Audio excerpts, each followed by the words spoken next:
if you have somebody who has a great cut shot, here's something that you can do. You can limit the space available for their cut shot. Because if they're hitting from an antenna, they can hit that ball middle, they can hit it sharp, they can even add some stank to it so that like it goes down kind of wide, right? That has a lot of space for their favorite shot when they hit from the antenna. So how do we get them to not hit from the antenna? Hello guys, welcome. We are here for another edition of our beautiful Get Better Beach Volleyball podcast. We're going to get going live on Instagram as well, and we'll give you guys a second to join in. I know you're all getting notified. All right, guys, today we are talking about serve strategy. So we wanted to make sure that we cover all the topics, of course, but something that not enough players talk about is how to start winning points from the service line and to go deeper into whatever strategy you're using. I know that personally, for me, I would think we have to serve this person, or the secondary was we got to be aggressive. Just serve aggressive. That's how we'll win. And then, like, once the other team gets a great pass, all of a sudden, there's nothing to do, right? We don't have anything. So serving strategy is what we are talking about today, and we're talking about what to do in what situations against certain types of players and to win with certain ways. Now, most people play checkers when they're serving. In other words, they think one move in advance and they just kind of move that needle forward. But when you are talking about real serving strategy, you're talking about what you are trying to do that's going to lead to a dig and a kill 5 or 6 touches later. So that's what we want to do today. And before we get started, Brandon, how you liking camp so far? Oh, I think every single time I come out here, I'm expecting it to go great, and it always overachieves that. You know, something about coming to Florida where it's sunny and it's warm, like that alone makes this environment great. And then this week we are extremely blessed to have another phenomenal coaching staff. You know, I think we say that every single time, but like not only do we have a great staff, but they've kind of completely bought into the way that we coach things and the way that we kind of approach practices and how much energy we expect from them. And these guys are just absolutely killing it. So I feel like a proud father, you know, like even though a lot of these coaches are all the same age as us, but you know, it's just really cool to see people like hop on board, and not only hop on board, but absolutely crush what they're doing. And so it's just been really cool, and all the campers this week are phenomenal. And I know next week will be just the same, if not better somehow. You know, I think I'm always surprised of how good it is out here. So yeah. Love it. Next week we got our open component. So we got a very special group of men's open players, and we're gonna see some big ballers come to our camp next time, and that's gonna be pretty exciting as well. Fun to work with the whole gamut of players, because we always get a few players in our camp who have never played before, and then we usually get 3 or 4 kind of open players. But this time we really focused and we brought in those open players, so it'll be fun to see that crop next week. And yeah, can't agree more. The coaching staff, JM Plummer, Chad Mercado, Allie has been absolutely crushing it. Allison Denny. Allie Denny. Yeah, she Energizer Bunny. I can't get enough of her. Sometimes I find myself just staring at the court watching her coach, because the amount of energy she has, it makes me want to hop out there and play. It's really cool. Yeah, and Logan Weber's crushing it too. I mean, Logan Weber is growing as a player. He's growing as a person. He's just like each month he seems to gain more confidence. Just knows all of a sudden that he is a big dog. And that's nice for him to notice as a player, as a person, and then as a coach, he's just taking charge. So it's going to be fun to be able to send these guys around the country on some Better at Beach clinics. So if you guys are interested in ever hosting a Better at Beach clinic with a fantastic coaching staff, we've got that available for you. That's betterbeach.com/clinics. If you ever want to host a clinic in your hometown, you just need at least 12 players to sign up for 3 sessions on a Saturday, and then we will be there. As well, you go to camps if you ever want to join in the St. Pete Beach Camp, as well as some other cities. And we are still looking for people to sign up for our Athletic Foundations program, which starts next week. Just getting the year to a correct, perfect athletic start with mobility, strengthening, so that when you start pushing big weight, when you start moving fast, your body is prepared for that, both in terms of mobility and in terms of strengthening and balancing your body. So if you're looking for that, that's going to be 7-day Athletic Foundations Challenge. It's betterbeach.com/foundations, and it starts January 3rd. We've been getting a couple of questions about that, and a lot of the questions are like, oh, I'm looking for a workout, about this program. And I keep telling people, like, this is what you need to make sure that you are healthy and ready to start working out. Mm-hmm. So, like, if you're one of those people that is like, I'm just looking to get strong right away, like, there's a really good chance that you might mess up your body, and you're going to start with the muscle groups that to me aren't as important as what this foundations course is going to offer. So if you're one of those people that's looking to get a little bit stronger and really take off for your preseason, like I know Mark and I are, this foundations course is definitely for you guys as well. Yeah, hope to see you guys in there. All right, we are going to talk about serving strategy, and we're going to go through it quick. Again, we are in the middle of camp, so we need to move through this and get to the Q&A portion of the show quick. But serving strategy, when we talk about serving strategy is the very first thing, like the most elementary 101 type thing you want to think about is which person. Right? But there can be a number of reasons to serve somebody. 1, are they a bad passer? 2, are they a bad hitter? Right? You can have a great passer, but a bad hitter. And so you're not going to get an ace on them, but you're going to get a dig or a block, or maybe they make more hitting errors. Right?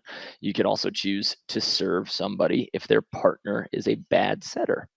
Even if that person's a good hitter, maybe the setting is so inconsistent that you should serve the person who is the better passer, the better hitter, because the setter is so bad, right? And just remember that when you guys are looking to score points in beach volleyball, championship players, yes, of course, we're talking about the highest level, but championship AVP and FIVB players are getting 5 to 6 digs per set. And a set 21-18, so you're thinking 39 points. That might be 1 dig every 7 or 8 points. That's what people have to remember, that you can't just get so upset every time you don't get a dig, because a strategy is what works over time. It doesn't work every time, but you implement the strategy, and that's what you have to commit to, even if at some point you lose a couple of points, right? So push yourself to find a strategy and know that it's not designed, nothing in beach volleyball is designed to work every time. It's designed to work more frequently over time. So that's 101. Who do I serve because of skills?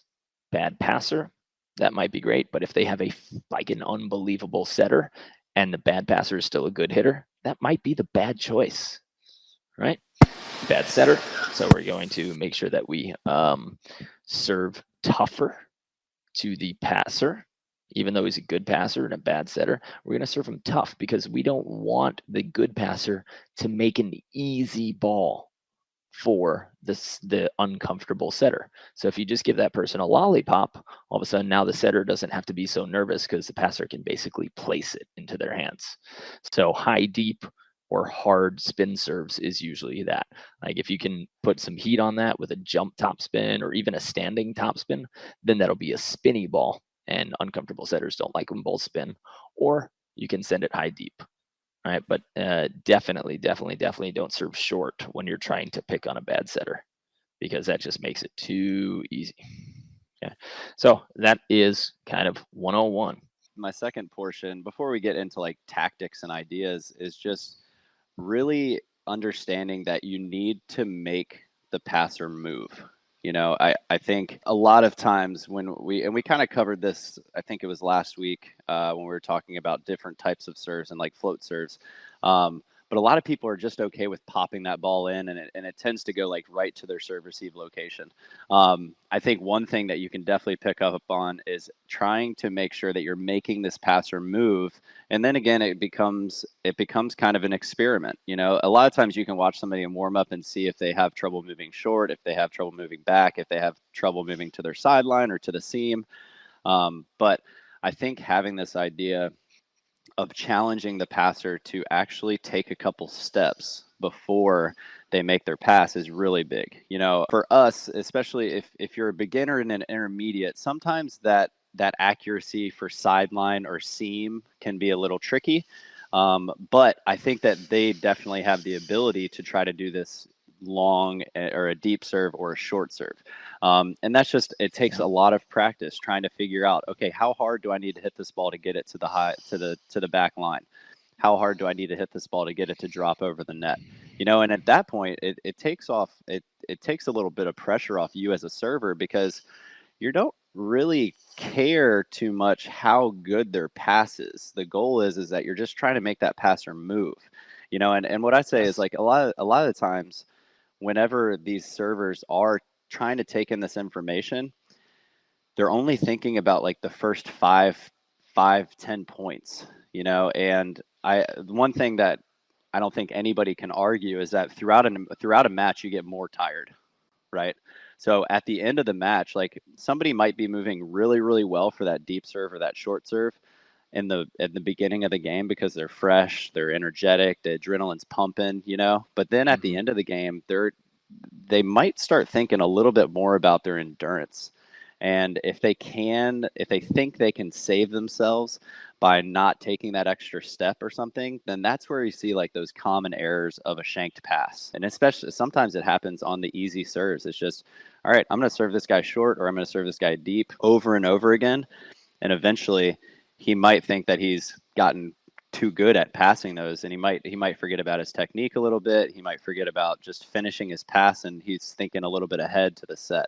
I think you see that in kind of every single sport, whether it's football and a receiver taking their eye off the ball and looking upfield a little too early, a basketball player not showing off their finish or something like that. But yeah, if you can kind of really focus on just making that passer move throughout the match, and then along the way picking up like, okay, they don't like short serves.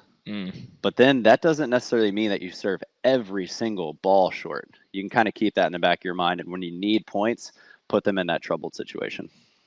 Yeah, so I like that. And then when you know that somebody does get fatigued, I always used to be of the mindset, I was like, the fatigue, the conditioning part of volleyball is like, it's garbage. Like, everybody's in good enough shape because there's such long rests. Like, even when you're in a local tournament, you can take 5 minutes to walk to the service line so you can like get that gas going again. But what I kind of didn't count on was that we're pushing our bodies to an extreme level. So the idea that we don't get tired, like, we force ourselves into that mindset and into that body condition.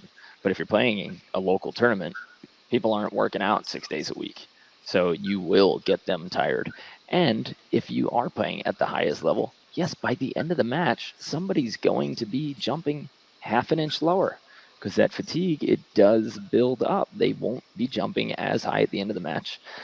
Most likely, if they warmed up in the right way, they won't be jumping as high at the end of the match. And then for sure, if you're looking at match 3 or 4, late in the day, like one of those Saturday AVP afternoon matches, and you get somebody moving on every play, then the compound from their early matches all the way until now is going to bust them up.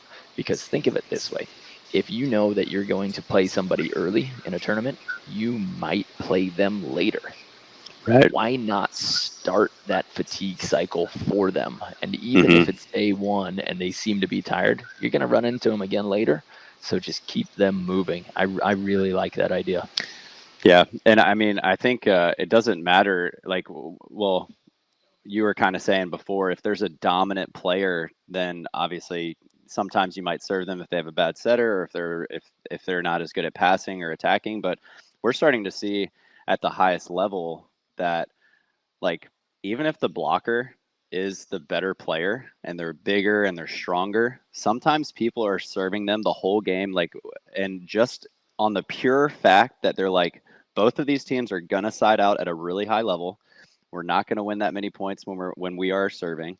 So let's try to serve this blocker because they have to run up to the net after they serve every single time. And by the end of the game, especially if you're serving them every ball, they might get a little tired, And I think we're starting to see it, and a lot of aspects. I know Christian Storm and Andy Mole, they have been one of the best teams in the world for the last 4 years, 5 years, and just now, like this past year, I think in the Olympics, even they were like, all right, we're not serving Christian anymore. Andy is a monster, but let's see if he can handle these serves for a whole game and see if he can still have the energy at the end of it. And I mean, obviously, those guys are phenomenal. I mean, Gold medal Olympians. Unbelievable to watch. It didn't work yet. Right. But I mean, I will say that I haven't seen Andy act as tired as he was at the end of some of his Olympic matches than I have seen him in the past, And so, like, when he's on the ground and he's laying there and his partner has to come pick him up, like, as a team that is playing against those people, when you see that happening to a player, you're like, okay, I kind of like that. That's a good little cue. Yeah. So, like, if you're seeing him get that fatigued and it's like, all right, he's that tired at the end of this match, which, I mean, they still won, but if somebody's going to make some errors, they're going to do it when they're extremely exhausted. So I think it's pretty big. Definitely. Okay. Let's move on. We're gonna kind of run through these, but we want to talk about hitters who we're trying to get a certain dig on. So if you know somebody wants to hit a certain shot, or somebody's known for that shot, like, raise your hand back there at home if you know that player who just has a great cutty, right? Or a fantastic high line, or somebody who just juices, like absolutely bounces the ball every time.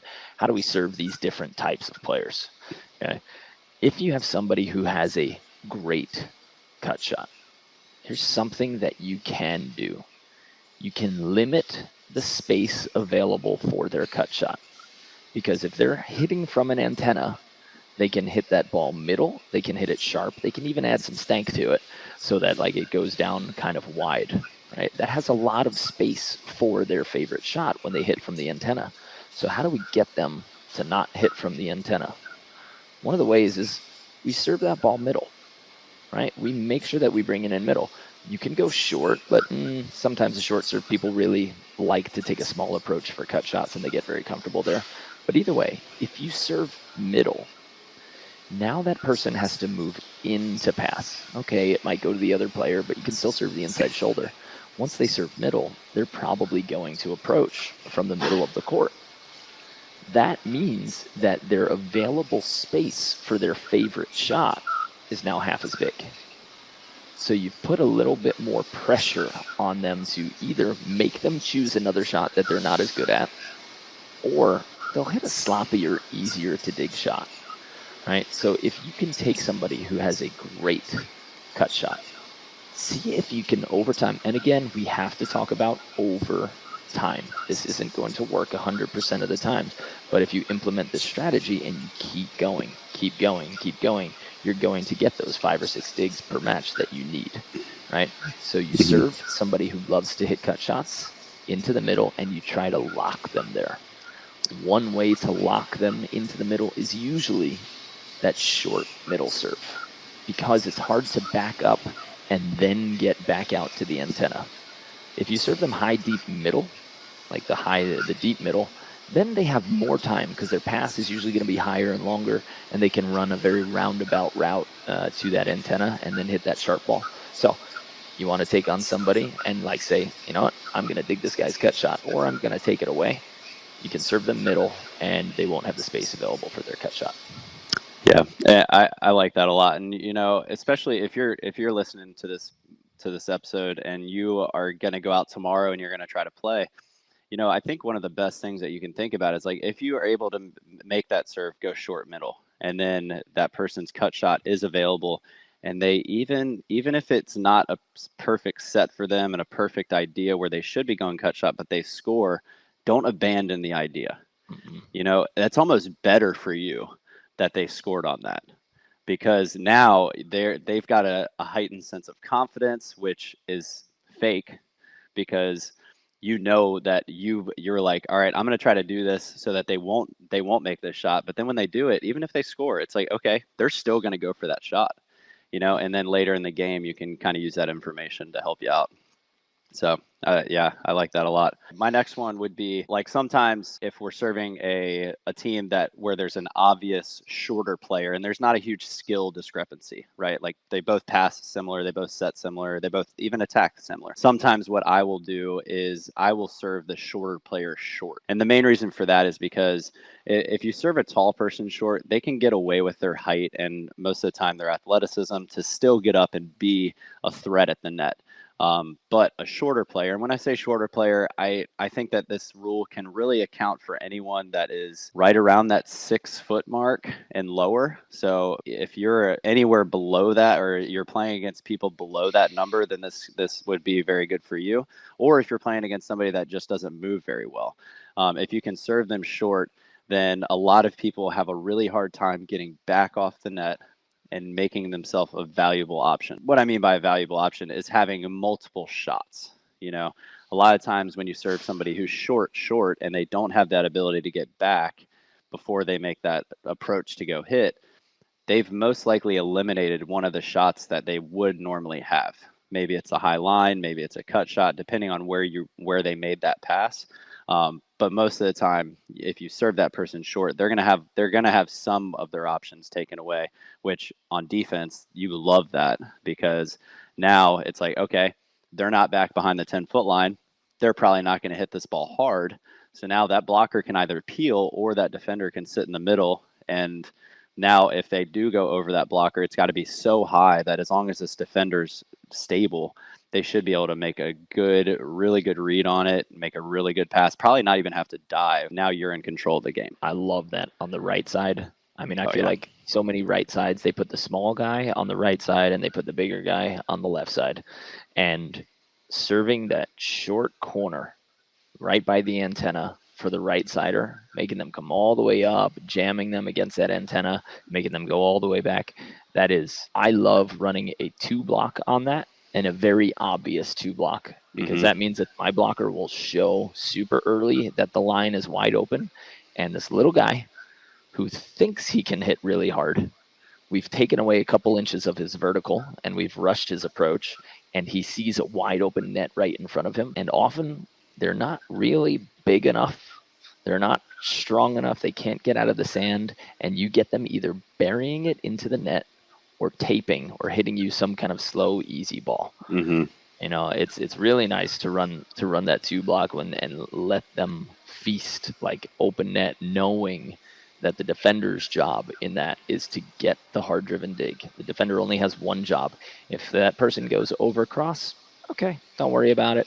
You know, we'll try this again in a couple of points and see if this guy gets thirsty enough to hit.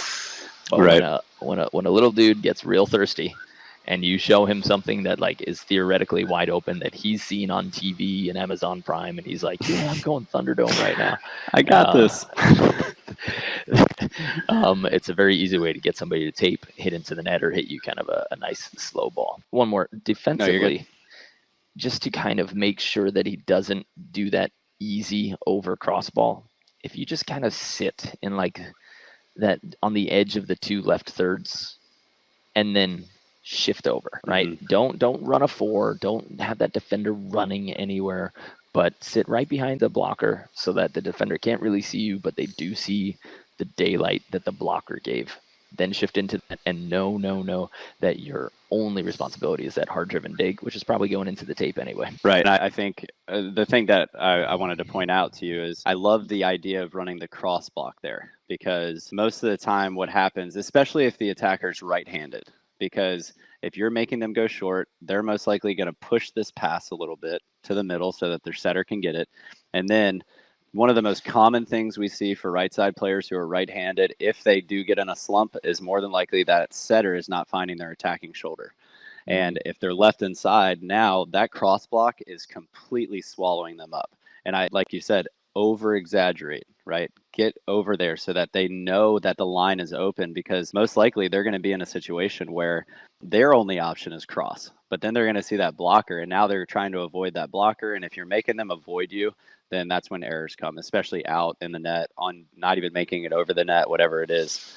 And if we're going like this deep into defensive strategy, I would move my blocker over, and then I would peel him really late, because this guy, like, if he does want to go for that over cross ball, I want my blocker to dig it instead of the defender, because that guy's going to see all of that space on the other side of the court, and he's going to hit a high, slow, lazy shot, and then my blocker's peeling into his cut or over cross ball.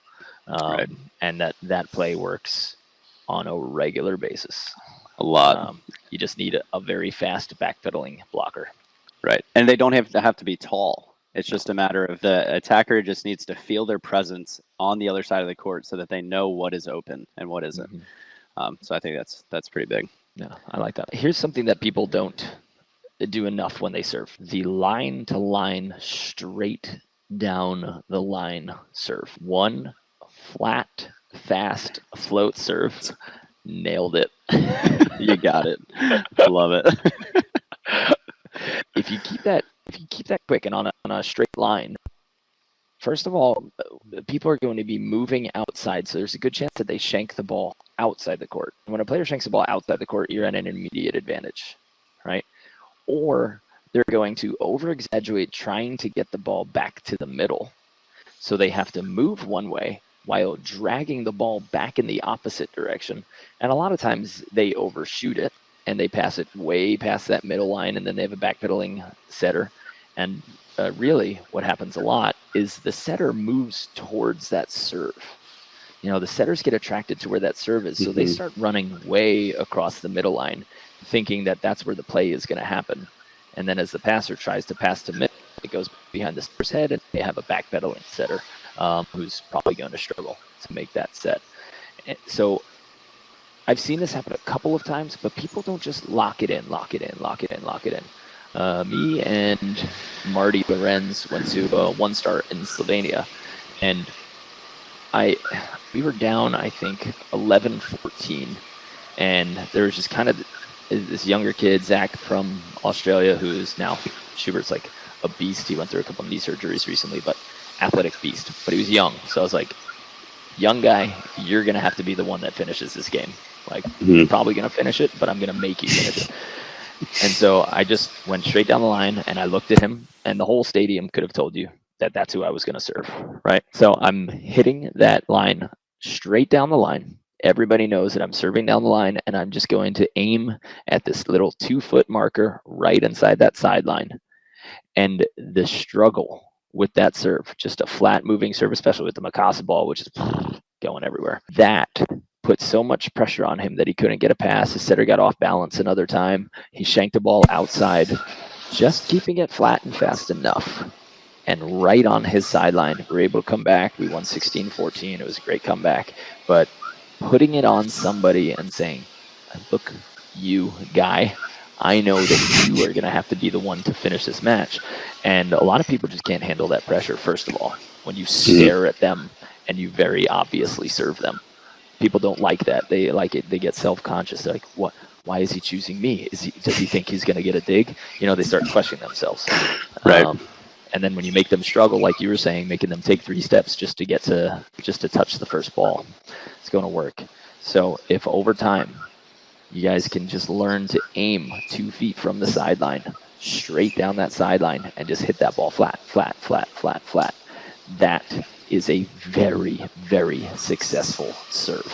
And in the 2008 Olympics, it was the most successful serve, was the line to line. Pick a sideline and serve down it, because it leads to the most points and it gets a lot of people in trouble. Yeah, and I to be honest, like I really like doing that same exact strategy in the seam too, because especially if you have a lot of accuracy with your float serve. Like, I know with me specifically, I don't have enough power in my jump serve to really put a lot of pressure on servers. So like for me, I'm not really worried too much about hitting this serve as hard as I possibly can. I'm more of an accuracy person, but I feel like I have a lot of accuracy. It's built up over years of practice.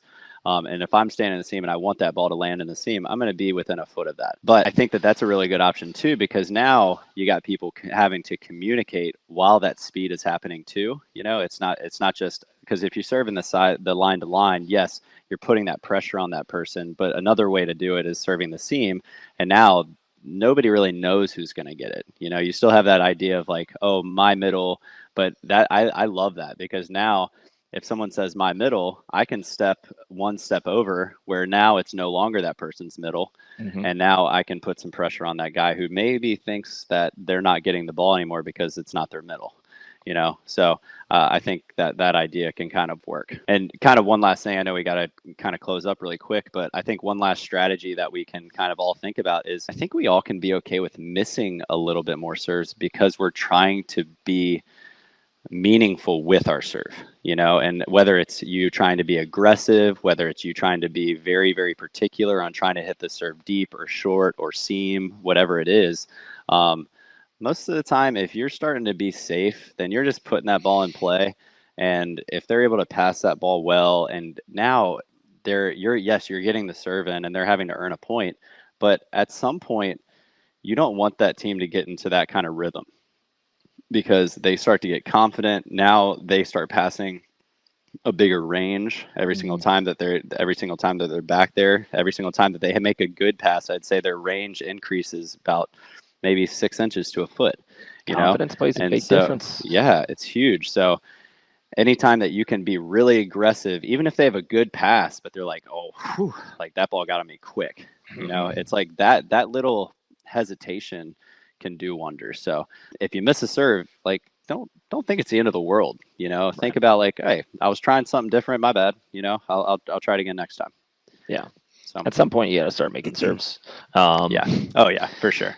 And one kind of safe way to miss these serves is pick statistically better spots. So if you're trying to serve down the line, like I said, aim for that spot 2 feet inside the line because Right. you're probably going to miss by 2 to 3 feet.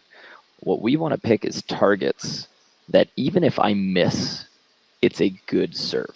So if I pick my spot 2 feet inside the line and I miss 2 feet to the right, hey, I got an ace on the sideline. Right? If I try to pick the sideline and I miss 1 inch to the right, it's out of bounds. The point's lost. I have no hope. Right. So when you guys are thinking about choosing those spots, pick a good, safe spot that is, again, accurate and has a window of success. So when you're hitting your cut shots, when you're hitting your hard angles, your high lines, don't aim for the buckle. Don't aim for the sideline. Don't aim for 2 feet from the net. Always pick a spot that's 3 feet inside the court both ways. And then even your misses will be excellent shots. And the rest of your balls will just be good shots. Right, instead of your misses being lost points. I like that. You know, one of my and especially when you're going back to serve, we have a serving course with our online program, and one of my favorite topics that I was able to make was talking about accuracy versus power. You know, and no matter what server you are, it's never going to be 100% one or the other. You know, like somebody that comes to mind is like Jeremy Casepier, you know, phenomenal server. I think he's won best server on the AVP, like what, 4 or 5 times now? 27 times, bro. Maybe more. I don't know. But he's got a phenomenal jump serve. He is known to live and die by it, you know. But even Jeremy, like when he's probably at his most confident, he's probably only serving about 90% power and 10% accuracy, or probably more accuracy than that because he's been doing it for so long. But maybe he's okay with like missing a little bit larger than he normally would, you know. And then, but when he starts to miss a couple of serves, that ratio change, or that percentage changes a little bit. You know, maybe he bumps it down to where now he's only going 60% power so that he can get that accuracy up to 40%. If we're always working with 100%, I don't know if that actually works. I'm not a mathematician. I think it's important to realize like what type of player are you? Are you an accuracy player? Are you a power player? And then finding the right kind of ratio of accuracy to power to match your skill. Yeah, absolutely. Well, guys, we just want to make a couple announcements again. April 3rd, we still have, I think, 11 spots in our training camp in St. Pete Beach, Florida, where we are right now. So St. Pete Beach, Florida, April 3rd to 10th. I think it's down to 10 because we have our boy Tim from last camp is using Spirit of the Camp Award. his free camp. So he's going to be coming back in April. Nice. And so I think we're down to 10. So awesome. Yeah. Starting next week, starting January 3rd, our 7-day Athletic Foundations Challenge. Guys, for me personally, I know that I have not treated the last 2 years like I should have. I absolutely kind of fell down physically. I had an opportunity. I had a chance. I could have been absolutely jacked by now, right? But chose to build this company, chose to build some teaching systems, and I think a lot of you feel the same way, where the last 2 years could have been better. You could have been in a better spot. And now we have this motivation. We get the sense that things might just be opening up, and then we can finally tackle our goals. So if you're interested in tackling your goals, do it with us. We've got a big group starting. We got private Facebook coaching. So you're going to put your videos up there, and we are going to critique you. We're going to help you with all your exercises. I'm going to give you warm-ups and all of your pre-workout exercises that you should be doing for all of your workouts and all of your matches and all of your practices. So we're going to be doing that for 7 days in a row starting this Monday. And you're going to get an 8-week nutrition challenge. You're going to get tournament and practice nutrition checklists, which tells you what to eat, how soon before a tournament, the night before a tournament, 2 days before a tournament. What do you eat after a tournament? We have all of these printouts waiting for you, and you get 3 full, complete vertical jump workouts. All of this is happening next week, and it starts January 3rd. You have to sign up by January 2nd. It's www.betteratbeach.com/foundations. Go and sign up so that we can start this year the right way. Get mobile, get strong, fix your imbalances so that you can be in a better spot, and you set the foundation for everything that you need to be a better athlete. Okay. I promise you that a lot of your pains, shoulder pain, knee pain, back pain, this 1 week, you will feel different, and you'll know why you feel different, because I'll be teaching you and explaining why every move is important for different volleyball. So betteratbeach.com/foundations. That starts January 3rd. You need to sign up. Go ahead, and then I'm going to work with you. We're going to meet live every day. If you're not there live, that's okay. You can just post all of your questions and videos on the Facebook group, and I personally will be answering them and helping you work through your preseason. All right. Well, guys, that's it. And I am going to hang out with the chat group. So if you guys want to stay and ask some questions, I'll be running through those. Brandon's going to start getting our coaches here at St. Pete up and running so that our campers can have a good practice, and I will be there shortly.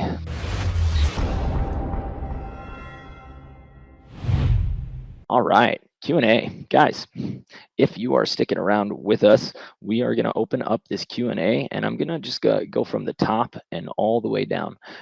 Killa Casilla, you said, what kind of equipment is needed for the challenge? Great question.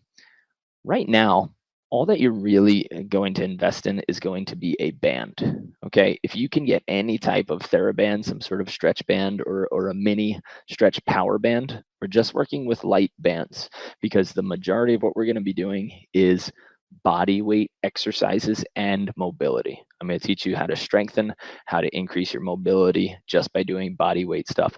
So a lot of people think that my personal warm-up should be the entire workout. That's how intense some of our warm-ups are, and that's what I'm going to be taking you through piece by piece. I'm going to grow your warm-up routine so that by the time you're done with your warm-up, you feel like you've done a full workout, and that is how you should start a match, start a tournament, start a practice. Okay, you need to be prepared to play that point from the first serve. Most people say, it takes me a little while to get into a match, or they lose 5 points and then they joke and they say, like, okay, we're warm now. That is not the way to win in volleyball, and we're going to help you just make your body feel better in your own body. And we're also going to be doing a lot of goal setting and promises to ourselves. So I really want you guys to try it out, see what it's like to be a part of a team, to be a part of a group that is motivated and will hold you accountable. Okay, betterbeach.com/foundations.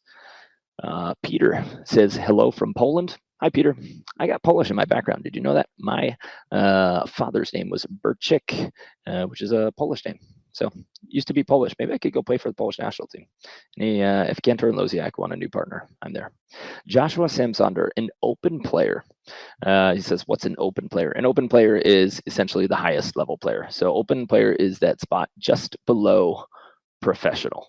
So there's professional, which means that you're like really making money. Open level is just that ranking right behind there where you can win money at tournaments. Typically tournaments in the US, they give money as prize money for only the top level. Everything below that, you get like little prizes like chairs and umbrellas and stuff like that. But an open level should be the highest amateur level in the United States. All right. Question from SM. What's the best way to serve near or close to the net? I want you to go back and talk. So SM, we just filmed this episode on Monday, and it's the different types of float serve. So look at our YouTube channel and scroll down those live episodes, and we talked about the different types of float serves, and I gave that answer all through that episode. We talked about the 4 different types of float serves. So go ahead and look at that episode, and if anybody here is on the YouTube chat and you already have that link, if you could post it for SM, that would be great. Pam, thank you. I appreciate the support, and I can't wait to see all of your who's who in volleyball grow and see what it can do, and be a fan of your travels. Brad Wise, what's up, man? Huge fan of serving tough on every serve. Dot lines, middle, short, sky balls. Absolutely. Serve tough. And serve tough, guys, serve tough does not always mean serve aggressive or faster or harder.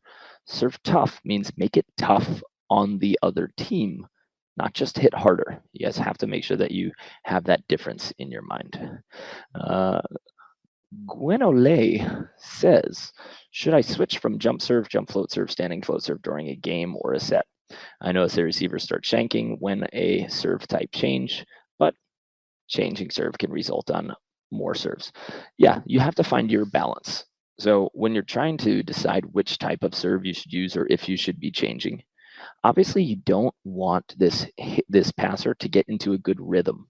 That's why we mix up spots. Even if one spot's working for a long time, like next time we serve them, we might want to throw in what Stafford Slick and Casey Patterson called a wrinkle, right? Just one little change to get them slightly off balance. That's going to be a big deal. If you are changing serves, but you don't have a reason, that's a big problem. You need to have a reason. It has to go in line with your strategy. And if it's not in line with your strategy, that's a big issue. Okay. It means that you're just picking up the ball and making something up in that moment. And that is not a game plan. Every other sport has a game plan. You need to have a game plan for the game, not just pick it up and say, nothing's been working, I'm going to try this. That's not a plan, and that's not intelligent volleyball. So make sure that, like, if you are saying we're going to pick on him because he's a bad float serve receiver, okay, I'm going to throw in one jump serve every 10 balls just to kind of keep him off balance, or I'll serve his partner once every 10 balls just so that he doesn't get into a complete rhythm. But you should change, and it should be a part of the bigger picture. Okay, so I hope that helps, Gwenole. Pam says communication is a successful life skill attributed to success in volleyball for sure. Absolutely. Okay. Mike Zadalo, end line, move around or use one spot. Mike, that depends on it. Do you want this? So should we serve somebody in the middle, the corners of the end line, or straight over their head? Where do we want them to hit from? You have to take a look at this person's biomechanics, what they look like when they hit, what their favorite shots are, and then serve them in the location that makes it difficult for them to hit their shot. Or if you want to bait them into hitting their favorite shot, then you allow your serve to allow them to hit that. If you want somebody to hit a great cut shot from the other side because you're planning on bait and switching them or something, right? Then you're going to serve them deep to that spot and you're going to bait them into it. Okay. So end line, you can get the ball there. Just make sure that it goes over their fence so that they have to step back or tomahawk. If they tomahawk and serve receive, you've already won the first battle. And then choosing where to serve is going to be dependent on your game strategy. The high, deep middle serve is great for uncomfortable setters because they get frozen and then they have to run for a far distance. It creates a longer pass. Setters struggle. Okay. Thank you, Pam, for being so involved in the conversation. Appreciate it. Do you have any clinics in DC area? Guys, if you're ever interested in a clinic with us, here's what you have to do. You have to go to betteratbeach.com/clinics. Get us in touch with a facility manager, owner, a community head, something, and we can set up a one-day clinic. We usually do Saturdays. We do 3 2.5-hour sessions, and we need a minimum of 12 commitments for the full day. Okay, 12 commitments for the full day, which is all 3 sessions or something kind of equal to that. All of that information is on betteratbeach.com/clinics, and you can sign up so that we can email you, get in touch, and we'll have a phone conversation and see if we can bring some coaches there. All right. David, you bought that 7-day course. When do you get access to it? January 3rd? Yes. So David, you should have already joined the private Facebook group for the Foundations course, and I will continue to send emails. You're going to get a few more emails in the next few days, and we are going to start our meeting on Monday. I'm going to tell you when the live meeting is. If you miss it, that's okay. If the schedule doesn't work, that's okay, because I'm going to post that live into the Facebook group, and you can always catch up with the meeting whenever you have time during that day. And then that's when you're going to get your workout for that day. Okay, David? And if you have any questions after this, just DM me or shoot me an email. Happy to answer. Michael says, I typically jump serve. Should I serve from the corners or the center? If from the corner, which corner? That depends on your body mechanics. If you like this wrist away swing, you want to serve more from the left. If you are more of a cross body swinger, probably you want to serve a little more from the right. It also depends on where the wind is, right? If you want to jump serve, you usually want to serve into the wind. Sometimes the wind's coming from the side, so you have to hit from that side in order to make that ball dive. So you need to, again, where you serve from needs to fall in line with your bigger strategy of where you want that team to hit from and who you want to serve. Generally, the diagonal, straight diagonal serve that lands in the diagonal passer's lap, it's the easiest ball to return, so I advise against it, okay? Just make sure that you don't just serve a kind of meat, slow, generic cross topspin ball into somebody's lap, because all they have to do is reflect it back to right where it came from, and it's going to be a perfect pass. They don't have to make any angles. It's not a challenging serve. All right. Mark says, I keep telling my players serving wins games and also trying to get them to learn a solid float serve first. Any pointers about jump serving? They love to try that. Mark, the jump serve specifics and details and how to teach it and what we teach for jump serving and all of the different versions of jump serves, this is where our serving course comes into play.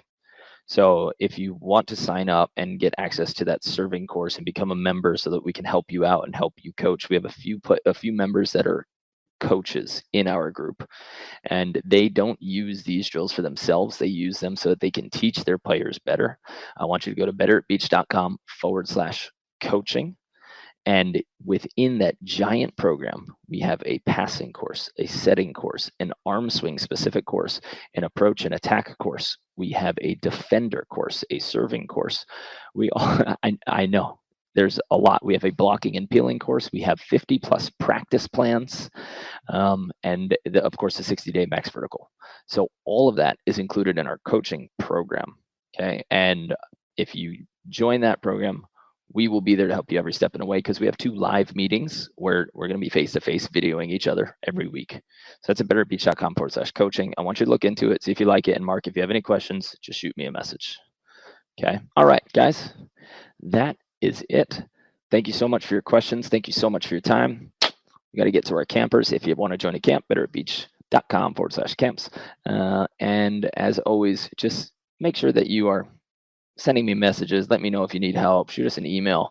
I would love to keep making the show better and better and design it the way you guys want it. We want to teach volleyball and we want to teach high level volleyball. And we think there's a little bit lacking of information out there. So we're trying to pump it out there to see the next evolution of the game and to provide awesome, fun opportunities for players everywhere. And that's usually where our camps and clinics come in. All right. That's all from me. Have a great day and happy New Year, everybody. I appreciate your time, and we will see you, I believe, next Monday, January 3rd. And for anyone joining the Foundations course, I will see you a lot next week. We're going to be seeing a lot of each other. So looking forward to it. Bye, guys. Have a great day.